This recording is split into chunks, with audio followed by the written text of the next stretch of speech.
Hi everyone, it's Shelly with Strategic Sales Advisors, here back on the channel Building Sustainable Sales. This channel is really guided and geared towards the business owner community or the business leader or sales leader community on not necessarily sales skills, but on how do you build your businesses out. And in this series, the last video that I posted, it was really setting the groundwork around creating strategic plans and strategy. And utilizing a framework per se to do that. And I wanted to get a little bit deeper this week and talk a little bit more about why. What's the why, right? So strategic planning is key, right? It's a very key way to lay a foundation within your organization for not only your sales team, but for the entire organization around clear, achievable goals, and having the right tools and directions for your internal teams to achieve what we need to achieve for that growth, that sustainable growth that we all want within our organizations and structure, right? We want to focus in on how do we craft and create everything from the tools and resources in a strategic plan that your sales team or that your teams will need. What does that goal look like, and how is it tied back into the overall corporate goal, the company goal for the organization for that year, for 3 years, for 5 years. And this is so important. And the reason that I bring it up is that we do a lot of assessments, sales assessments with small to mid-sized business and the business community. We do these and we compile these on an annual basis with a company that I'm affiliated with. And, we just got some really interesting statistics lately. And the one that blew me away is that fully 91% of those business owner respondents that took our assessment said that they do not create individualized sales goals for their teams tied back to the overall company goal. So maybe they do have goals, but are they aligned with the company goals? Or, to be honest, what I see and what I consistently see are companies and organizations that aren't creating goals for their sales teams. Maybe their teams are just commission based, or they have a commission, a salary / commission structure, so they don't feel like they need to create goals. But why would you do that, right? Even if somebody is being paid commission on everything that they convert, you still want to put into place an option, an opportunity for them to hit numbers, right? We need to have a measurable space.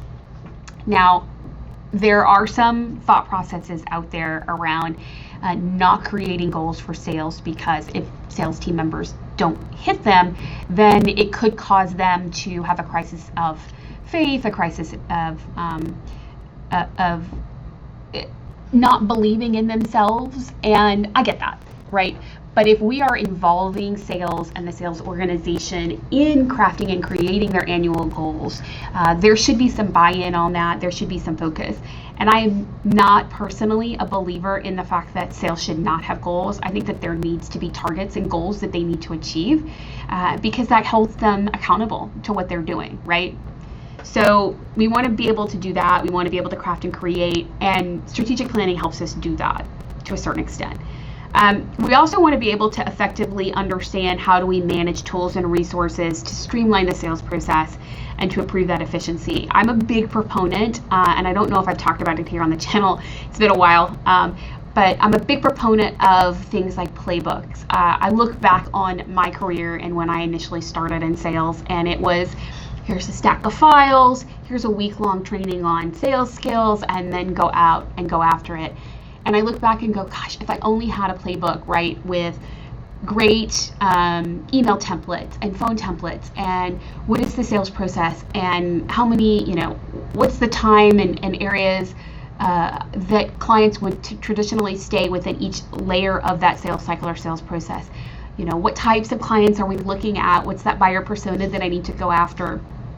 All of those different things that get built into a playbook. If I had those things, the streamlined process, the efficiency, the scalability of that type of thing, right? So for me as a salesperson at that time, that allows me to ramp up into my role a lot faster. And then on the opposite side of that too, as other team members are brought on board, having tools and resources like that in place allows us to get them up to speed very quickly, right? It's also an ability to then track progress, right? The utilization of tools like that, the utilization of the sales process, as we look at strategy, creating goals and tactics around the different areas of performance and tracking those types of things. I'm a firm believer in that activity, breeds success, whether that's in sales or in any organization. That focus in on creating and crafting a great activity plan, and then doing those activities will drive that performance. And so this is the same kind of space in there, right? So that ability to track that progress, the ability to identify bottlenecks, right? Where are those things holding us back from hitting performance? Where are those pivot or inflection points, which I talk about so often, not only for the company, but maybe potentially for a salesperson, right? When are we beating our head against the wall? It's a great conversation I was having with a client as they look at their outbound sales and they're not getting traction around, for example, let's say the construction industry. When do they look to pivot out of that and pivot into something else? And finding those inflection points of when are they just on the cusp of breakthrough or success, or when is it just they're just not making traction or headway and maybe they need to pivot in order to drive performance from another segment or channel, and then come back to construction when they have time, right? And then I think that when you have a strategic plan, and make sure that everybody is aligned, right? They're all aligned around the overall goals, the overall initiatives within a company or organization. The worst thing that can happen to people when they are in a company is that there is no strategic direction. There is no overall vision from company leaders on what the company is trying to achieve and where's the company going, right? I have been through this in very, very large corporations where the overall section leader per se of a very large company organization, when you're talking hundreds of thousands of employees, that overall section leader doesn't really share what their vision is. What are we trying to achieve?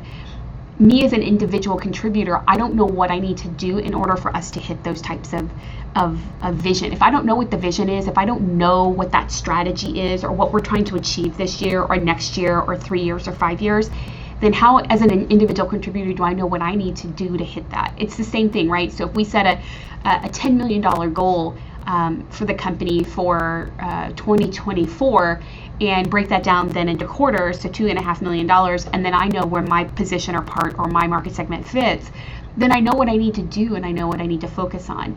And if we're not crafting and creating strategy, that can't happen, right?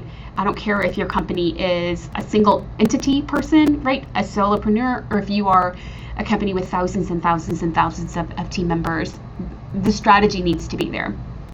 And then finally, as I mentioned in the last video, if you watched the last video, there's such an importance of regular check-ins, because I don't know how many times I've sat down with clients and we've created a strategic plan, but they haven't taken the time then to set the cadence of meetings, whether that's quarterly or their monthly check-ins on where are we with goals and actions to get to the different tactics, right?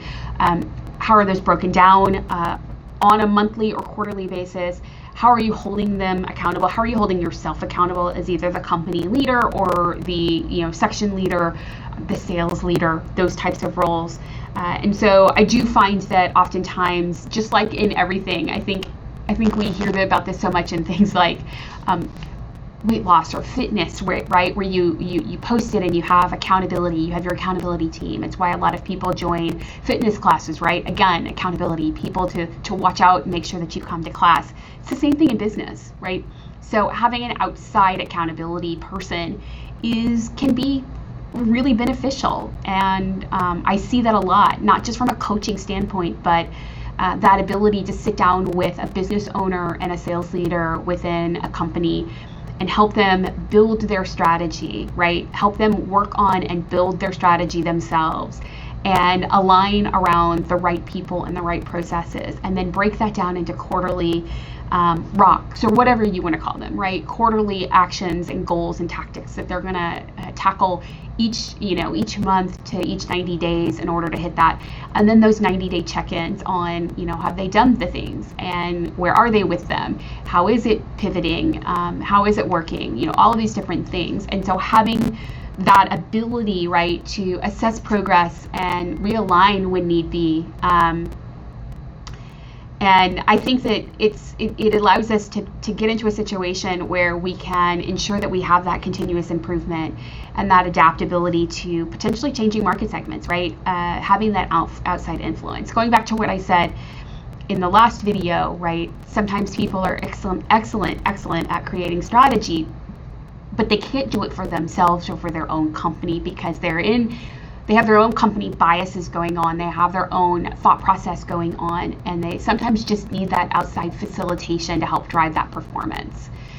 So I hope this was beneficial. I'm trying to keep some of these videos a little bit shorter than some of my other ones and not ramble on too much to the camera. But I hope this was beneficial. I want to touch base with everybody again on this because I think it's such an important thing, and I want to talk a little bit more about like tailoring some strategies to drive that peak performance, right? So customization and things like that. So we'll talk a little bit more about that in the next video. But if you did find some of this helpful, please, I would ask you to subscribe, like this video, recommend it to a friend or another business owner if you're out there and you find value in this. If you'd like to talk to me more, my contact information is in the comments and the connections of this video and the description. And I also have a link to one of my sales assessments. So if you'd like to take a quick sales assessment and just get a snapshot in time of how you feel about your sales organization and your business, please feel free to click on that link, and I will talk to you guys soon.